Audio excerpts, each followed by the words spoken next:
Hi, I'm Jason Adlane, Art Director here at Chartwell Agency. And I'm Emily Hartzog, Vice President at Chartwell Agency. We want to thank you for joining us for our latest vlog about websites. We're going to talk about the WWW of website development.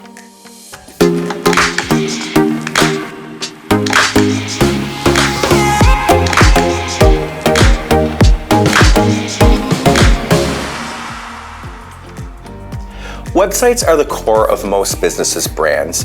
They are the portal that lets people know and understand who you are, what you do, why you do what you do, and what you can do for them. Increasingly, websites are your most valuable piece of sales and marketing collateral. You know, they're very often your virtual location, they're your virtual sales representative, they're sometimes the first point of contact a customer will have with you.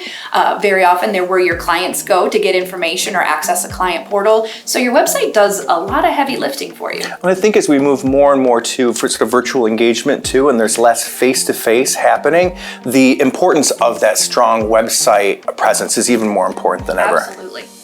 So let's talk about these 3 W's. Let's. And I think we should start with the first question, which is, why do you want to do a website project? Yeah, what is changing? What's changing within your organization? What's changing within your customer mix? Do you have new goals and objectives? What is the big why and the impetus for this change? Because it can be a rather big project to take on. So knowing the why is really, really important to do. And we get into some questions when we talk about the why. Usually clients have a pretty clear idea of the why of a website redesign, but we start asking, why do you want a website redesigned from interface or design perspective? Why do you need it from a content or messaging perspective? It could be from a technology point of view too. A lot of times, technology moves very, very fast, and a lot of times your site becomes outdated and it no longer works within modern sort of requirements, whether it be mobile or tablet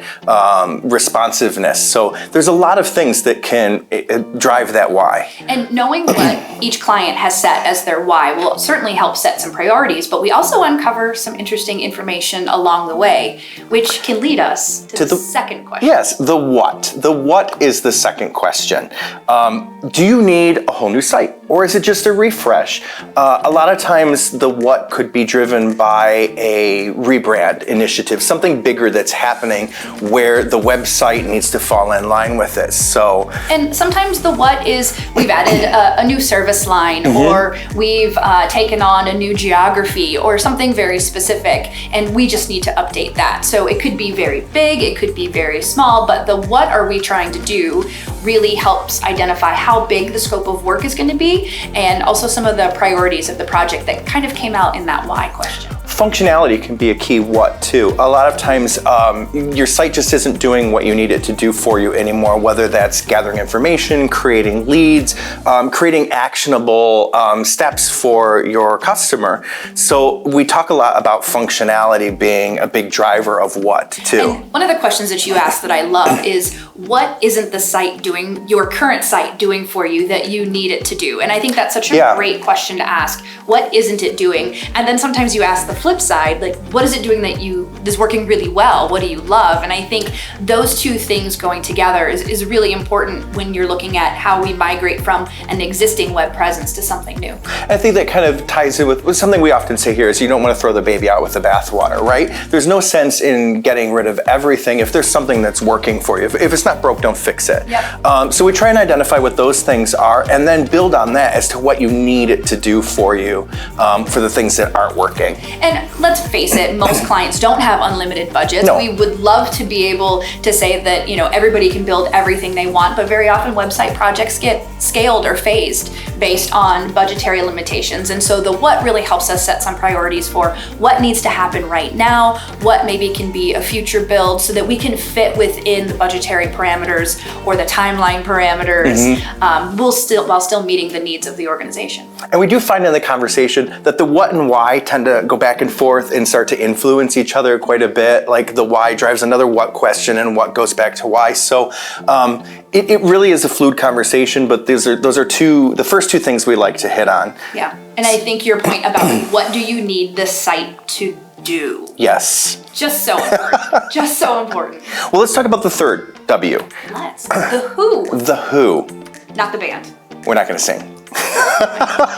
But the who is really important because very often, as marketing people, we're designing sites that we're proud of. We're working with clients, and everybody brings their own perspective and their own point of view. But the most important perspective and point of view on any project is your customer's point of view.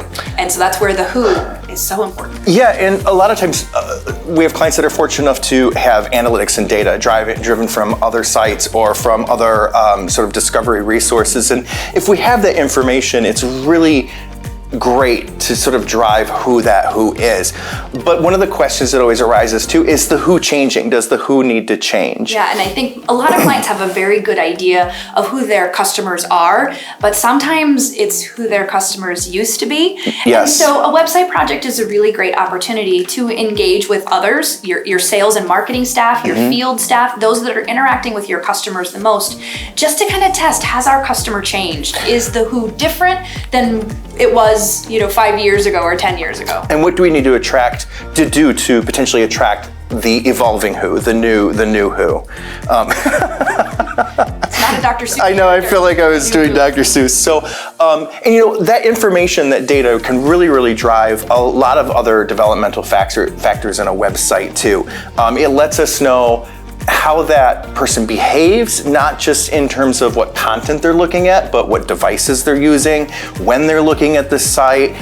So there's a lot of information that we can gather from that data that helps us not only develop the UI or the UX, the interface of the website, but also really drive the content development too. And those things work hand in hand. I think when you're talking about a website development, you often have to think too about search engine optimization and aligning those keywords, having a keyword strategy. Good website content is an art and a science. It has to tell your story, it has to be compelling and authentic, and it also should match what your customers are searching for. So knowing who your customer is, knowing what they need, and how you fit into the puzzle piece of their life really drives, like you said, the user experience and also that content on the page. So both design and content.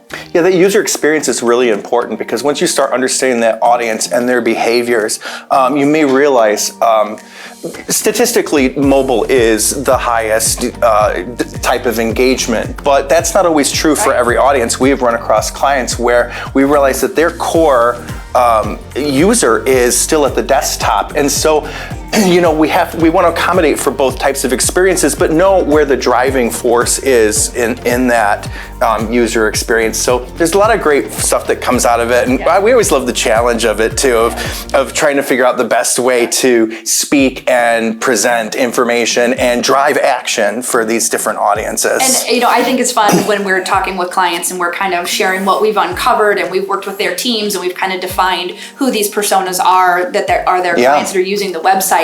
It's fun to see them then apply a lot of that information to their other initiatives. So really your website project becomes a really informative tool for other things you may be doing. And so it's always fun to kind of have those sessions with clients. Here's what we've learned, here's what works for this particular customer, and then watch the wheels turn about how this can impact their other strategies. So we've talked about three, what seem like very simple questions, the why, the what, and the who, but they really drive and give us a lot of information which helps us develop websites, effective websites for our clients. So if you're thinking about a website project, certainly take some time, think about your why, think about what you need that site to do and who you're really building it for, and then give us a call. We'd love to help you out. If you'd like more information, visit our website. You can view some really great case studies of websites we've done. Great examples. Nice www.chartwell-agency.com. We look forward to hearing from you. Thank you, Emily. Thank you. Thank you. Bye-bye.